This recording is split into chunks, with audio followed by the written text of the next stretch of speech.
Hello friends, आप सभी का स्वागत है मेरे यूट्यूब चैनल पर। आज हम महाराष्ट्र बोर्ड हिंदी मीडियम कक्षा 10वीं की हिंदी कुमार भारती की दूसरी इकाई का 10वां पाठ टॉलस्टॉय के घर के दर्शन के स्वाध्याय के प्रश्नोत्तर देखेंगे। तो चलिए स्वाध्याय के प्रश्नोत्तर देखते हैं। स्वाध्याय का पहला प्रश्न है, सूचना के अनुसार कृतियाँ कीजिए का पहला, संजाल पूर्ण कीजिए। टॉलस्टॉय के शयन कक्ष में देखी गई वस्तुएं। इसका उत्तर है पत्नी के चित्र, घंटी, मोमबत्ती, न बजने वाली घंटी, एक संदूक, अलमारी तथा दीवार पर एक बेंद, चाबुक, बैसाखी तथा श्रृंगार की अनेक चीजें।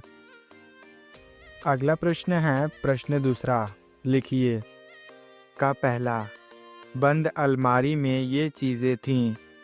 इसका उत्तर है मसवीदे और पांडुलिपियाँ। तथा दूसरा है पहरेदार के रूप में खड़े वृक्ष। इसका उत्तर है देवदार तथा सरो। अगला प्रश्न है, प्रश्न तीसरा, कृति पूर्ण कीजिए।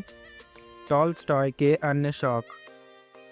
इसका उत्तर है घुड़सवारी करना, स्वच्छ पानी लाना, संगीत तथा गंदा पानी साफ करना। अगला प्रश्न है, प्रश्न चौथा, कृति पूर्ण कीजिए। पुस्तकालय में इन भाषाओं की पुस्तकें हैं। इसका उत्तर है अंग्रेजी, जर्मन, इटालियन, तातार, यूनानी, स्पेनी तथा फ्रांसीसी, लातिन। तो चलिए अगला प्रश्न देखते हैं। अगला प्रश्न है, प्रश्न पांचवा, कोष्ठक के उचित शब्द का प्रयोग कीजिए। पहला प्रश्न है, कमरे के बीचों बीच एक डैश मेज थी। इसका उत्तर होगा कमरे के बीचों बीच एक बड़ी मेज थी।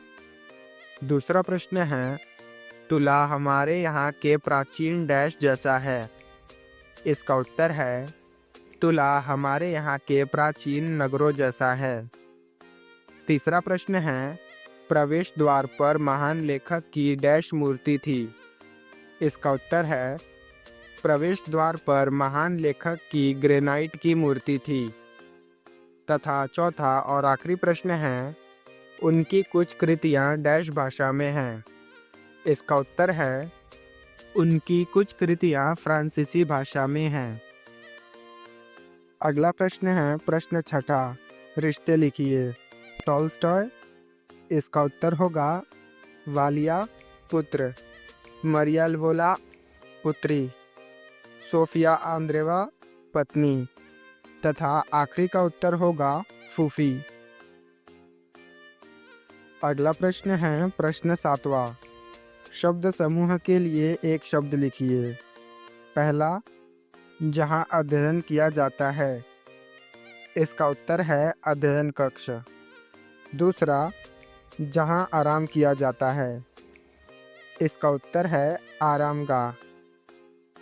तीसरा, जहाँ पुस्तकें संग्रहित की जाती हैं। इसका उत्तर है पुस्तकालय या ग्रंथालय। तथा चौथा है जिस दरवाजे से प्रवेश किया जाता है। इसका उत्तर है प्रवेश द्वार। तो चलिए अगला प्रश्न देखते हैं, जो कि है अभिव्यक्ति। संग्रहालय संस्कृति और इतिहास के परिचायक होते हैं। विषय पर अपने विचार लिखिए। यह प्रश्न स्वमत का प्रश्न है, यानी इस प्रश्न में आपको अपने विचार लिखने हैं।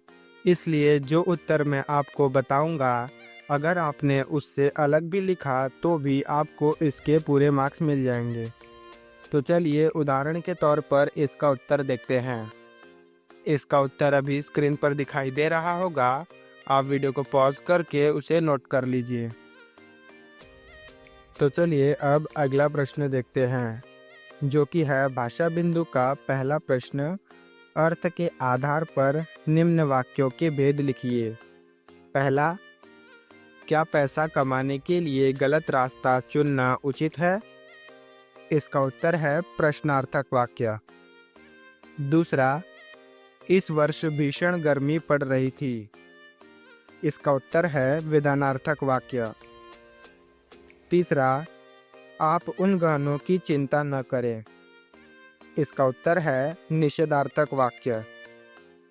चौथा, सुनील जरा ड्राइवर को बुलाओ। इसका उत्तर है आज्ञार्थक वाक्य। पांचवा, अपने समय के लेखकों में आप किन्हें पसंद करते हैं। इसका उत्तर है प्रश्नार्थक वाक्य। छठा, सैकड़ों मनुष्यों ने भोजन किया। इसका उत्तर है विधानार्थक वाक्य। सातवां, हाय कितनी निर्दयी हूं मैं। इसका उत्तर है विस्मयार्थक वाक्य। आठवां, काकी उठो भोजन कर लो। इसका उत्तर है आज्ञार्थक या अनुरोधार्थक वाक्य। नौवां, वाह कैसी सुगंध है। इसका उत्तर है विस्मयार्थक वाक्य। तथा 10वां वाक्य है तुम्हारी बात मुझे अच्छी नहीं लगी। इसका अर्थ के आधार पर वाक्य भेद होगा निषेधार्थक वाक्य।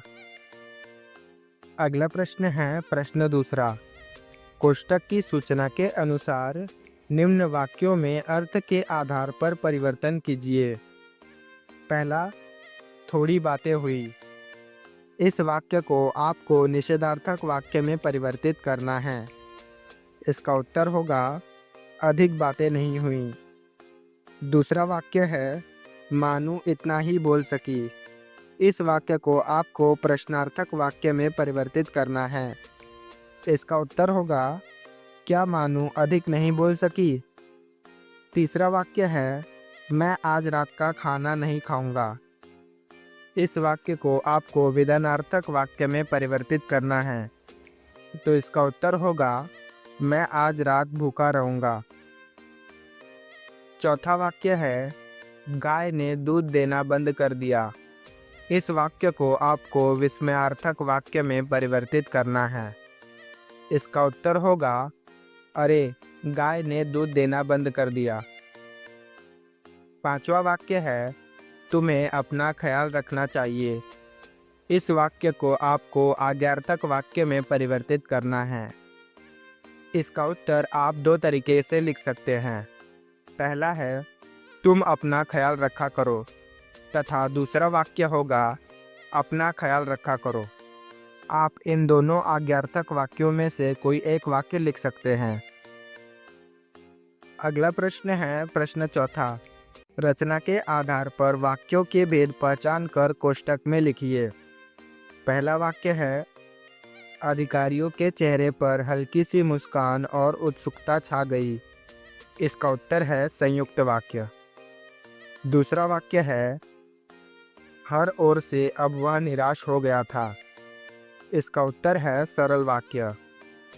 तीसरा वाक्य है उसे देख देख बड़ा जी करता है कि मौका मिलते ही उसे चलाऊं। इसका उत्तर है मिश्र वाक्य। चौथा वाक्य है वह बूढ़ी काकी पर झपटी और उन्हें दोनों हाथों से झटककर बोली।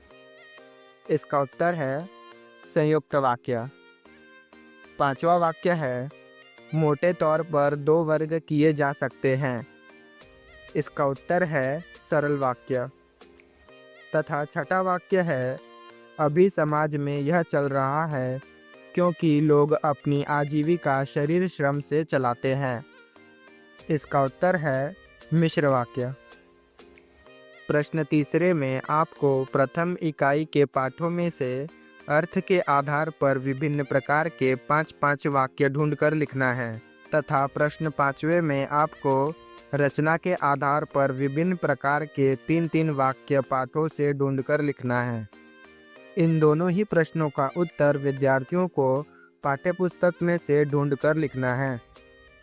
तो चलिए इस पाठ का आखिरी प्रश्न देखते हैं जो कि है उपयोजित लेखन।